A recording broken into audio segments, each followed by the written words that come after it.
What are you telling yourself inside Madison Square Garden with the game hanging in the balance, heading into overtime after what had started as a quiet night for you?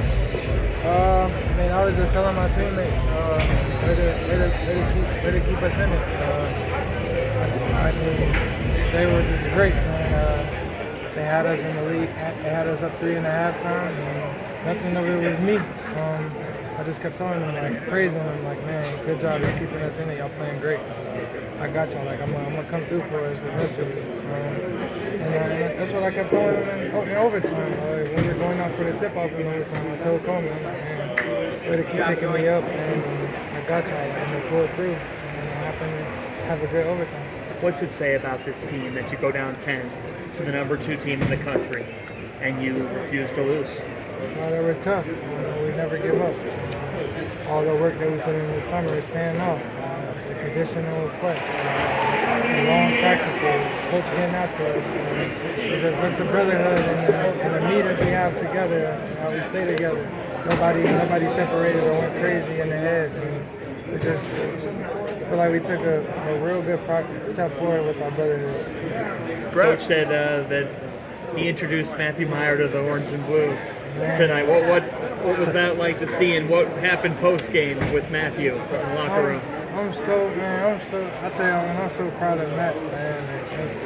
When he first came here to where he is now, it's just a big difference.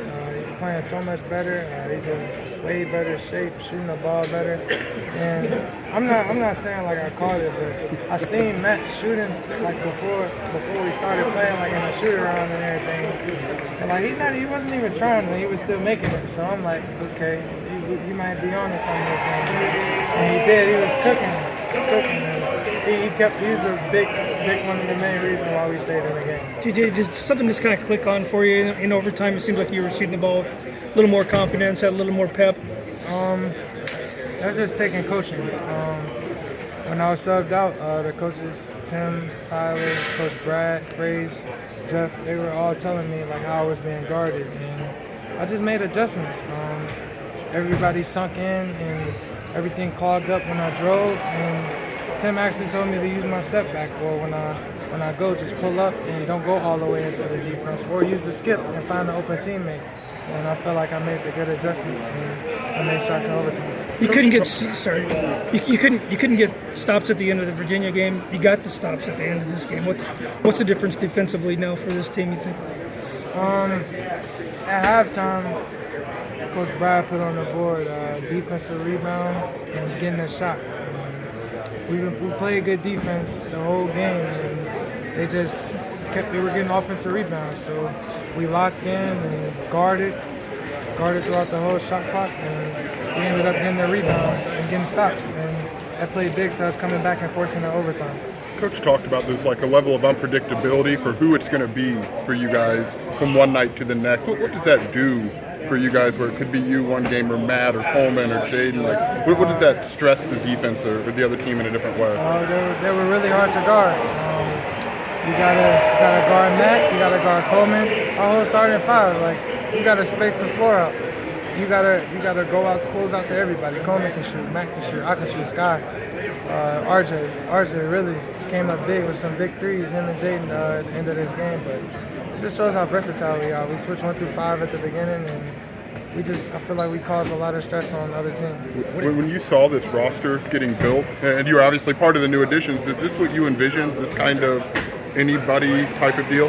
Yeah, I feel like any team. I'm not saying like I'm great or nothing, but I feel like any team I play for was gonna have a chance.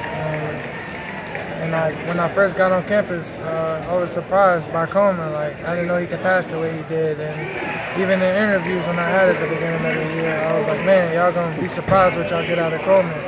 And he's showing it, and I'm happy. I'm happy for everybody. Matt, Dane was a beast in the summer, and he's still a beast now. He came up with some big-time layups and dunks.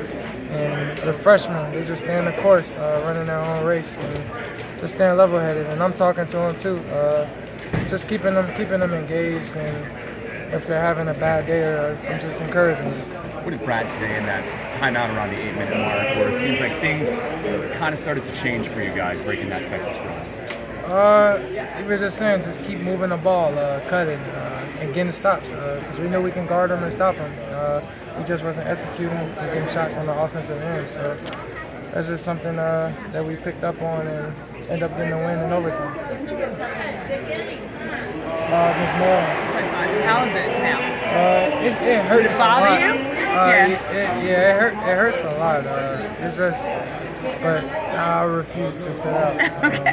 Your right eye or your left? Does it It's my right. does it bother you like shooting wise? I mean, vision wise? Sometimes, yes.